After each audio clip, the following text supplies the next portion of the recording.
120,000 people left Canada last year. 120,000 people left Canada last year. And I'll show you why Mexico is probably the best escape plan in 2026. First reason, it's way closer than the vast majority of the other options. Portugal, Spain, Greece, they're all like a 10-hour plus flight away. Maybe there's also a connection. And then when you actually get on the ground, there's like a 7-hour time difference. So it's really hard to stay close with family and friends. And it's even harder for them to come and visit. Or if something happens and you need to go back, it's hard to get back home as well. It's very, very difficult to actually maintain relationships there.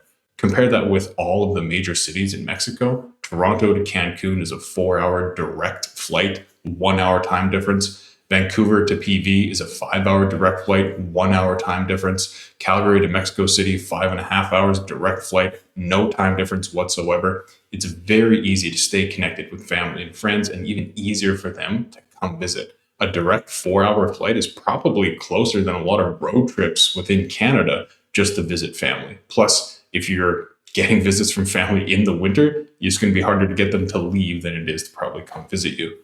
Number two is it's very easy to get a residence card. It's very simple. There are two major pathways to qualify. The first one is through income, and the second one is through savings. So income, you need at least $6,100 Canadian per month entering your bank account over the last 6 months. So this is essentially just employment income. If you're self-employed, making sure that you have these deposits very well laid out, pension, whatever it might be, or savings. So this can be any bank account, TFSA, RRSP, savings account, pension account.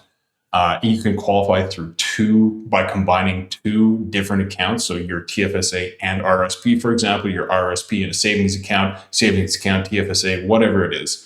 As long as the combination of those two accounts equals at least 103,000 Canadian dollars over the last year. So $103,000 was in that account for each of the 12 months in the last year leading up to when you want to get your residence card.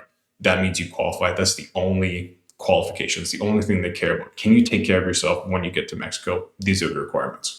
The big thing to note here is that the requirements go up every single year. These are the highest requirements we've had in quite a while. So if you're on the cusp of qualifying or you just qualify, you need to act right now, because next year the income requirement is going to go up. The year after that, it's going to go up. So by the time you're ready to get your residence card, you may not even qualify anymore. So click the link down below. We handle all of this for you. If you have any questions whatsoever around how to do this process, we'll be able to handle that. Point number three is the cost of living. Now, you've probably already watched a whole bunch of cost of living in Mexico type things. Vast majority of people are either under or over exaggerating in some sort of way. The reality is that it's going to be somewhere around 20 to 40% cheaper for the same lifestyle that you're living in Canada. Now, obviously, nobody's going to know what you want to do or want to spend or your preferences better than you.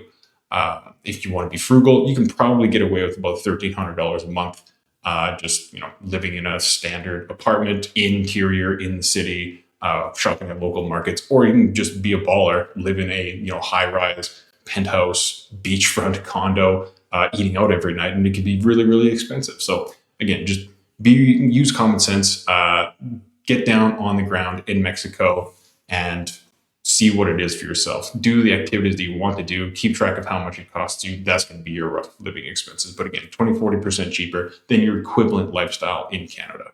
And a big one is freedom. A lot of people are looking for some place that Big Brother is not constantly looking over their shoulder. In Mexico, no one really cares what you're doing. To be blunt, it doesn't really matter. Whatever you want to do, they're not going to try to control you. They're not going to try to push you to do a certain thing or not let you do specific things. A lot of that is around these 2 points. It's a cash-based society.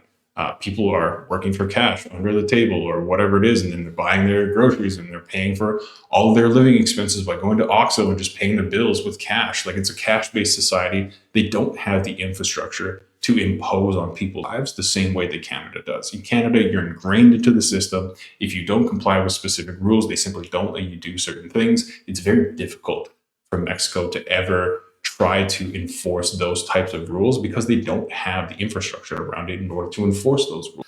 Another big one is that there's already a ton of like-minded people who have made that same move to Mexico. Again, if you're looking for freedom, a lot of people who live there were looking for that exact same thing, and they're interested in the exact same things.